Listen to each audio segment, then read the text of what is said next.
The personal character and career of one man are so intimately connected with the great scheme of the years 1719 and 1720 that a history of the Mississippi Madness can have no fitter introduction than a sketch of the life of its great author John Low. Historians are divided in opinion as to whether they should designate him a knave or a madman.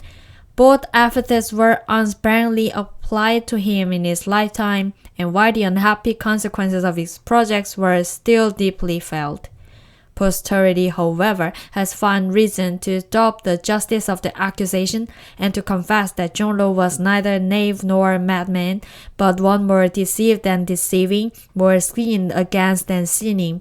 He was thoroughly acquainted with the philosophy true principles of credit. He understood the monetary question better than any man of his day. And his system failed with a crash so tremendous, it was not so much his fault as that of the people amongst whom he had erected it. He did not calculate upon the voracious frenzy of a whole nation. He did not see that confidence, like mistrust, could be increased almost ad infinitum.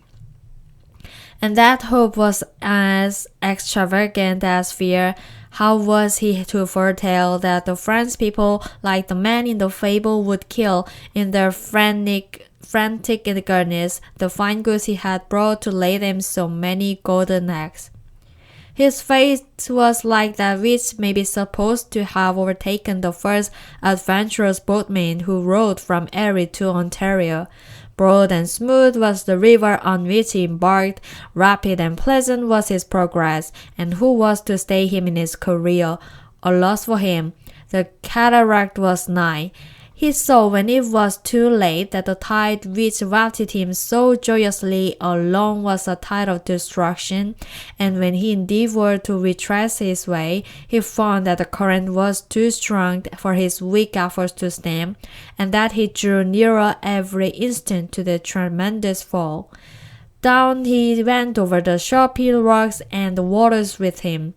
He was dashed to pieces with his bark, but the waters, maddened and turned to foam by the rough descent, only boiled and bubbled for a time, and then flowed on again as smoothly as ever. Just so it was with Low and the French people. He was the boatman, and they were the waters. John Low was born in Edinburgh in the year 1671. His father was the younger son of an ancient family in Fife and carried on the business of a goldsmith and banker. He amassed considerable wealth in his trade, sufficient to enable him to gratify the wish, so common among his countrymen, of adding a territorial designation to his name. He purchased with this view the estates of Lauriston and Rendlesham on the Firth of Forth, on the borders of West and Mid Lothian, and was thenceforth known as Low of Lauriston. The subject of our memoir, being the eldest son, was received into his father's counting house at the age of 14, and for 3 years labored hard to acquire an insight into the principles of banking, as then carried on in Scotland. He had always manifested a great love for the study of numbers, and his proficiencies in the mathematics was considered extraordinary in one of his tender years. At the age of 17, he was tall, strong, and well-made, and his face, although deeply scarred with the smallpox, was agreeable in its expression and full of intelligence. At this time he began to neglect his business and becoming vain of his person, indulging considerable extravagance of attire. He was a great favorite with the ladies, by whom he was called Burlo, while the other sex, despising his foppery, nicknamed him Jessamy John.